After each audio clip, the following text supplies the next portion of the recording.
ये कहानी बहुत छोटी सी है लेकिन बहुत कुछ सिखाने का अपने अंदर कुव्वत रखती है।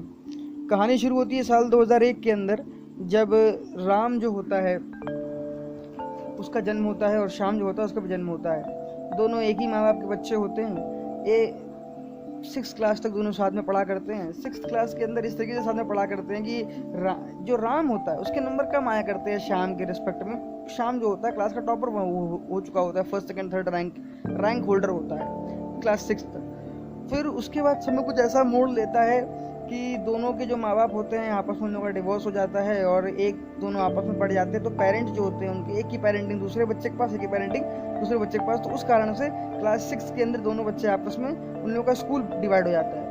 तो जब स्कूल डिवाइड हो जाता है तो स्कूल डिवाइड होने के बाद राम जो होता है वो उसी स्कूल में पढ़ रहा होता है तो वो उसी स्कूल से बोर्ड देता है, जबकि श्याम जो होता है वो अपना स्कूल चेंज कर लेता है तो वो दूसरे स्कूल से बोर्ड दे रहा होता है। बोर्ड होता है और दोनों सीबीएसई बोर्ड से पढ़े हुए बच्चे थे। तो हुआ क्या कि जब रिजल्ट आता है बोर्ड का तो राम शॉक हो जाता है क्योंकि उसके बचपन से नंबर कम आ रहे होते हैं। तो होता क्या, अब की बार उसके नंबर जो आते हैं वो आते हैं 98% और जो श्याम होता है उसके आते हैं 82%।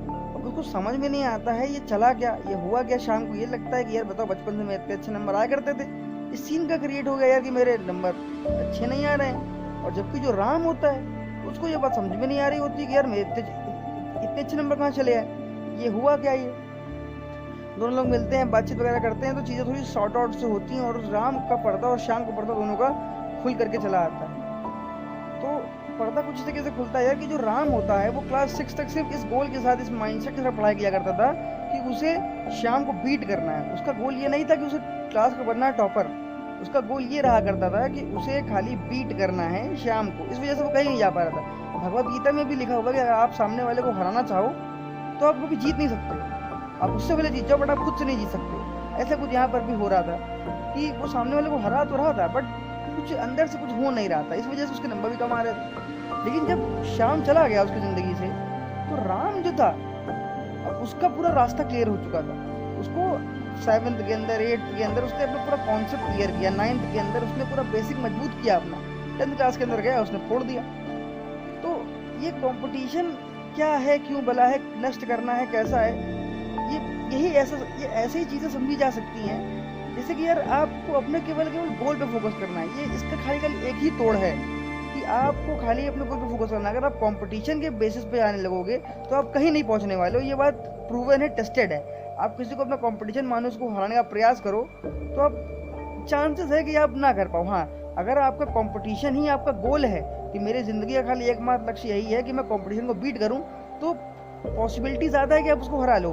बट जब मैं इस केस की बात करूँ तो राम के केस के अंदर ये सीन था कि उसके लिए उसका जो टीचर है, बोर्ड वाला, जो बोर्ड का पेपर है, वो उसके लिए नया एक्सपीरियंस लेकर के आ रहा है, वो नई चीज़ लेकर के आ रहा है, वो दोनों का क्राइटेरिया सेट कर दे रहा है। राम जब क्लास 6 के अंदर था तो उसके लिए 2 गोल थे। एक गोल तो ये कि उसे अपना कंपटीशन हटाना है, दूसरा गोल ये कि उसे क्लास का टॉपर बनना है। तो 2 अलग अलग चीज़ें, 2 अलग अलग गोल सेम दिशा के अंदर है बट दोनों बहुत डिफरेंट चीज़ है। तो यही एक छोटी सी स्टोरी जो हम लोग को सिर्फ इतना सिखा के चली जाती है यार कि कंपटीशन को छोड़ो, आप केवल अपने गोल पे फोकस करो। अगर आप अपने गोल पे फोकस करोगे तो पॉसिबिलिटी बहुत बहुत बहुत ज़्यादा है कि आप कंपटीशन को नष्ट कर दो मार्केट से। इस वीडियो को लास्ट तक देखने के लिए आपका बहुत बहुत धन्यवाद। अगर आप चाहें तो चैनल को सब्सक्राइब करके मेरा मोटिवेशन बढ़ा सकते हैं और खुद का भी बढ़ा सकते हैं। धन्यवाद। It's all about humanity.